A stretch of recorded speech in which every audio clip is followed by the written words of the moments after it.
The sun was beating down on the small but bustling city of Montgomery, Alabama. Inside the marble-clad halls of Haven Trust Bank, a mixture of hushed conversations and the rhythmic tapping of keyboards filled the air. The morning rush was winding down, and most of the employees were settling into their usual routines. Amid the backdrop of polished professionalism, a man stepped through the tall glass doors. He was tall, with sharp features and an air of quiet confidence. He wore a crisp navy suit, its tailored fit hinting at someone who valued presentation but didn't flaunt it. His name was Malcolm Avery, a name known to very few in the building, though it would soon be etched into their memories forever. Malcolm walked to the nearest customer service desk, greeted the clerk with a polite smile, and requested to make a simple transaction. But before the clerk could assist, a firm voice interjected from across the room. "Excuse me, I'll handle this," barked the bank manager, a man named Gordon Brewer. Gordon's tone wasn't friendly. It carried an edge as though Malcolm's mere presence disrupted the bank's flow. Gordon was known among his staff for his rigid demeanor. His self-imposed title as the bank's gatekeeper meant he relished moments where he could exercise authority, especially when his biases went unchecked. He approached Malcolm with a tight-lipped smile, one that didn't quite reach his eyes. "Sir," Gordon began, glancing Malcolm up and down in a way that betrayed his assumptions, "we have certain policies here. I'll need to see proper identification before proceeding." Malcolm's expression didn't waver. Calmly, he slid his ID across the counter and waited. Gordon picked it up, inspecting it longer than necessary, his face growing visibly skeptical. "What is the purpose of your visit today?" Gordon asked, his tone sharper now, as though Malcolm's presence demanded extra scrutiny. "I'd like to withdraw from my account," Malcolm said, his voice steady but firm. Gordon glanced at the ID again, then at Malcolm. "I'm sorry, but we can't process this without further verification. You understand, it's just policy." Malcolm raised an eyebrow. "Policy, or something else?" The room grew quieter. A few employees and customers nearby began to take notice, their stolen glances filled with curiosity and unease. Malcolm stood his ground, saying nothing further, waiting for Gordon to clarify. Gordon cleared his throat, his voice rising as though he wanted to make a point. "If you don't have additional verification, I suggest you return when you do." "I see," Malcolm said, his voice calm yet heavy with meaning. "You're refusing to serve me then." "I didn't say that," Gordon shot back quickly, his face flushing. "But we take fraud very seriously here, sir. I'm sure you understand." Malcolm held Gordon's gaze for a moment longer, then gave a faint nod. "I do understand more than you realize." The tension in the room was palpable, but Malcolm didn't raise his voice, nor did he appear flustered. Instead, he reached into his pocket and produced a sleek black phone. With a few taps, he placed a call, his voice low but direct. "Yes, this is Malcolm. Could you send someone down to Haven Trust Bank? It seems there's been a misunderstanding." As he hung up, Malcolm turned back to Gordon, who now looked more confused than confident. "Let's wait a moment," Malcolm said with a faint, enigmatic smile. The minutes that followed felt longer than they were. Eyes darted nervously across the room, while Gordon fidgeted behind the counter, unsure of what to say next. Malcolm stood calmly, hands clasped in front of him, as though the entire scene were unfolding just as he had expected. The silence in the bank was almost deafening now, broken only by the occasional shuffle of papers or a forced cough. Customers shifted uneasily, some pretending not to notice the tension, while others openly stared. Gordon, trying to reclaim a sense of control, folded his arms and leaned over the counter. "You can't expect special treatment, sir," Gordon said, his tone dripping with condescension. "Rules are rules." Malcolm met his gaze steadily. "I'm not asking for special treatment, just the same treatment as anyone else." This quiet assertion seemed to irritate Gordon further. "You people always think." He caught himself mid-sentence, his face reddening. Malcolm's expression didn't change, but his eyes sharpened. "You people?" he repeated, his voice steady but cutting. Gordon stammered, suddenly aware that others were listening. "I meant customers who don't follow proper procedures." By now, even the clerks behind their desks had stopped working, their attention fixed on the unfolding scene. One of them, a young woman named Erin, whispered to her colleague, "Do you think he'll call the police?" The colleague shrugged nervously, whispering back, "Gordon loves throwing his weight around, but this guy doesn't seem fazed." Meanwhile, Gordon had taken out a clipboard, pretending to check some documents. It was a futile attempt to look busy, as though the confrontation wasn't worth his full attention. "If you can't provide additional proof of your account, I'll have to ask you to leave," he said firmly. Malcolm smiled faintly, the kind of smile that didn't reach his eyes. "You're quite confident in your judgment, Mr. Brewer." Gordon bristled. "That's my job, ensuring this bank operates with integrity." "Integrity?" Malcolm repeated the word, heavy with irony. He turned slightly, addressing the room. "Is this how Haven Trust Bank defines integrity, by denying service based on assumptions?" Gordon's face hardened. "Sir, I'll have to ask you to leave if you continue disrupting business." At that moment, the glass doors of the bank swung open with a quiet hiss, and a tall man in a grey suit walked in. His stride was purposeful, his presence commanding. Heads turned as he approached the counter where Malcolm stood. "Mr. Avery?" The newcomer greeted Malcolm, his voice filled with deference. "I came as quickly as I could." The room froze. Gordon blinked, looking between Malcolm and the newcomer. "Mr. Avery?" he echoed, his tone uncertain. "Yes, Mr. Brewer," the man in the grey suit said, turning to face Gordon. "Malcolm Avery, the principal owner of Haven Trust Bank." The words hit like a thunderclap. Gordon's face drained of colour as his clipboard slipped from his hands and clattered onto the counter. "You own the bank?" Gordon stammered, his voice barely above a whisper. Malcolm turned to him, his expression calm but unyielding. "That's correct. And yet here I am, being refused service by the very people I've entrusted to uphold the values of this institution." A murmur rippled through the room. Employees exchanged wide-eyed glances, while customers whispered among themselves. The young clerk, Erin, covered her mouth, trying to suppress a gasp. Gordon opened his mouth to speak, but no words came out. He looked like a man grasping at straws, trying to piece together an explanation. Malcolm didn't wait for him to recover. "You see, Mr. Brewer, I came here today to observe, to understand the experience of our customers firsthand. What I didn't expect was a demonstration of bias and disrespect from someone in your position." The man in the grey suit cleared his throat. "Mr. Avery, would you like to discuss this in the boardroom, or shall we address it here?" Malcolm glanced around the room, his gaze lingering on the faces of the employees and customers who had borne witness to the scene. "No," he said firmly. "We'll address it here. Everyone should hear this." Gordon swallowed hard, his hands trembling as he gripped the edge of the counter. The atmosphere in the bank shifted as the realization of Malcolm's identity began to sink in. Gordon's confidence had crumbled, replaced by visible anxiety. He opened and closed his mouth like a man searching for an escape route, but there was none. Malcolm's voice broke the heavy silence. "Mr. Brewer, as the manager of this branch, you represent the face of this bank to every person who walks through these doors. Your actions today tell me something troubling about what this institution might truly stand for, or at least what you stand for." Gordon tried to recover. I assure you, sir, this was a misunderstanding. We have strict policies to prevent fraud, and I was only." Malcolm's voice was calm, but it silenced the room instantly. He took a step closer, placing his hands lightly on the counter. "This wasn't about fraud prevention. This was about your assumptions. You saw me walk in, decided I didn't belong, and acted accordingly. Let's not sugarcoat it."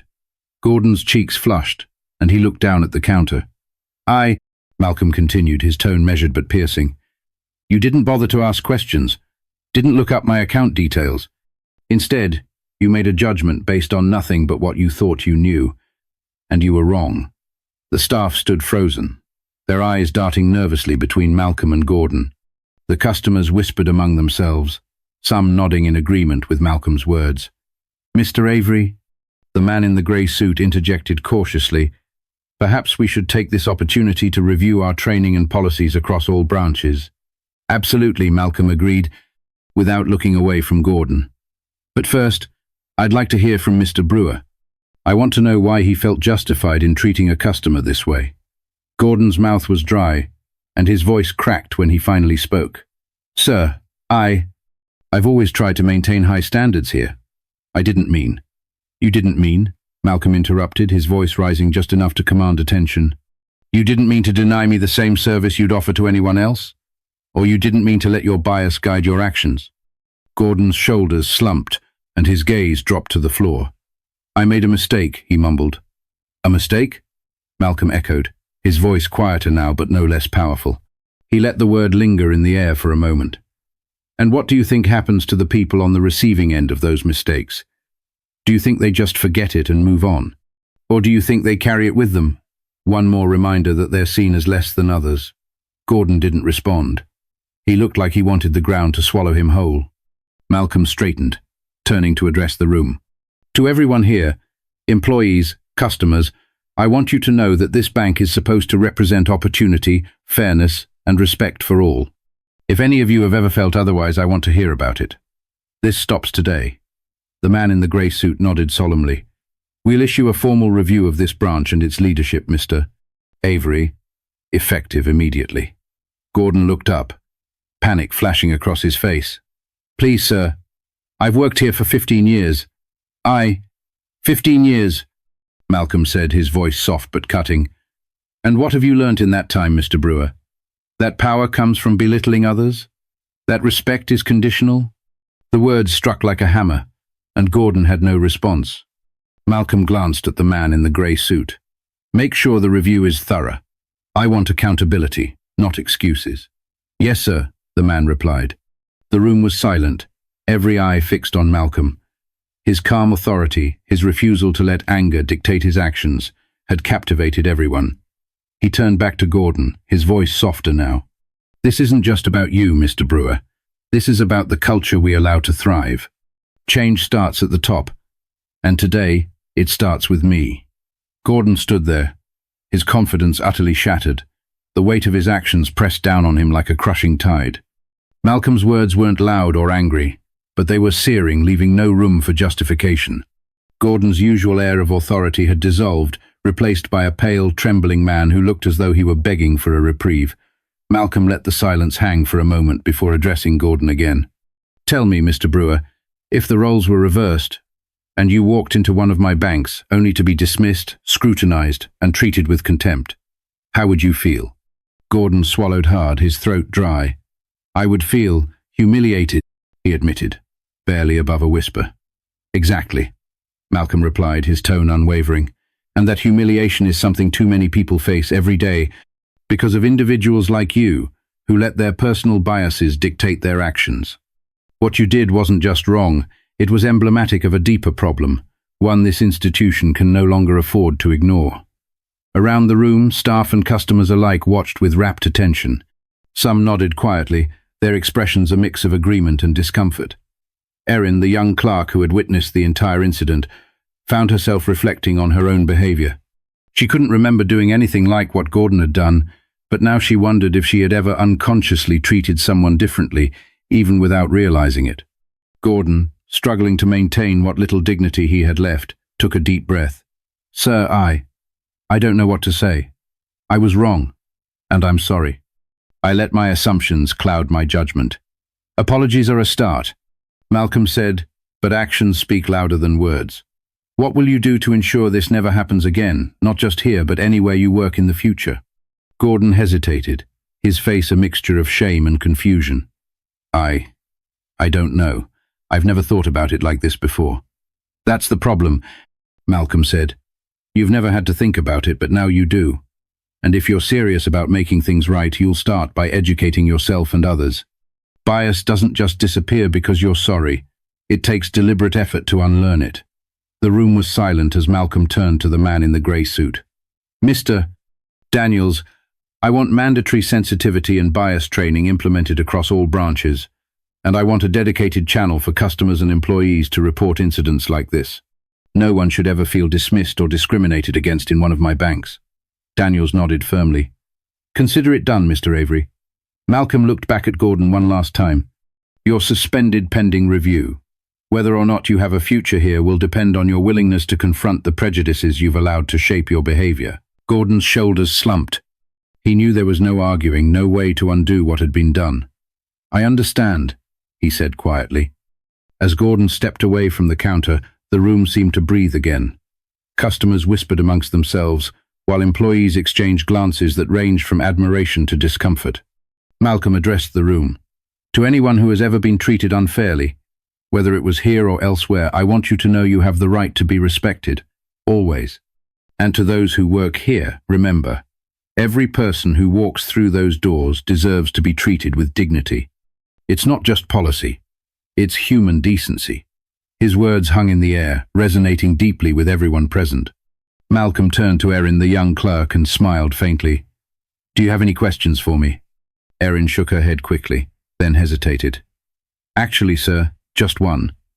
How do you stay so calm in situations like this?" Malcolm chuckled softly. "Years of experience, and knowing that anger rarely changes minds, but actions and accountability do." The tension in the room began to dissipate, replaced by a growing sense of respect for the man who had stood his ground with grace and integrity. As the tension in the bank gave way to quiet murmurs, Malcolm took a deep breath, his composure unwavering. He stepped toward the center of the room, ensuring everyone could hear his next words. "What happened here today is bigger than a single incident," Malcolm began, his voice calm but filled with conviction. "It's a reflection of how easy it is for biases to creep into our actions unchecked, unnoticed, until they hurt someone. And make no mistake, they do hurt." His gaze swept across the room, lingering on each face for a moment. "We live in a world where people are often judged not by their character, but by shallow assumptions. It's not just unfair, it's dangerous. It limits opportunities, it breeds division, and it diminishes the very thing that makes us human, our ability to connect and understand one another." Malcolm turned to the man in the grey suit, Daniels, who was listening intently. "I want every branch of Haven Trust to embody the values we claim to stand for: respect, fairness, and opportunity. Starting today, we'll set the standard, not just for ourselves, but for others in this industry." Daniels nodded. "Understood, Mr. Avery. We'll implement the changes immediately." As Daniel spoke, one of the customers, a middle-aged woman in a floral blouse, stepped forward. Her voice was hesitant but firm. "I just want to say thank you for standing up and speaking out. It means a lot, especially to people who've been in similar situations." Malcolm gave her a warm smile. "Thank you for saying that. Change starts with conversations like this one." He turned back to Gordon, who was standing quietly by the side, looking more humble than ever before. "Mr.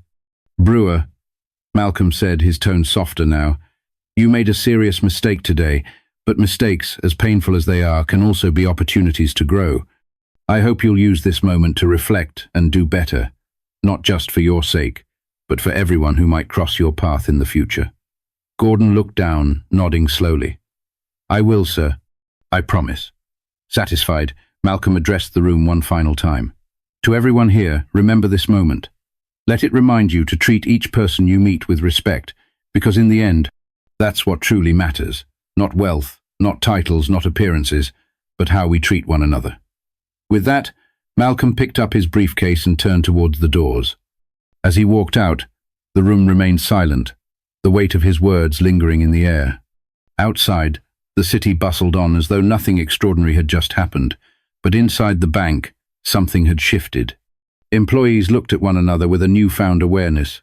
Customers whispered among themselves about the remarkable man who had just left, and Gordon, still standing near the counter, began to grapple with the reality of his actions. The moral of the story was clear. Power doesn't come from authority or status. It comes from character, from the strength to lead with dignity and fairness, even in the face of bias and adversity. Malcolm had reminded them all of that truth, leaving an indelible mark not just on the bank, but on every person in that room. The events of the day rippled beyond the walls of Haven Trust Bank. Word spread quickly among employees and customers alike, and by the next morning, Malcolm's actions had become the subject of countless conversations. At headquarters, Daniels had already begun implementing the changes Malcolm had mandated. Bias training programs were being scheduled, new reporting channels were in development, and a renewed mission statement was being drafted, one that reflected the very values Malcolm had articulated so powerfully. For Gordon Brewer, the day had been a reckoning. Suspended from his role, he found himself reflecting deeply on the choices that had led him there. He spent hours replaying the interaction in his mind, each word from Malcolm cutting deeper than the last. But amidst the shame and regret, there was a glimmer of determination.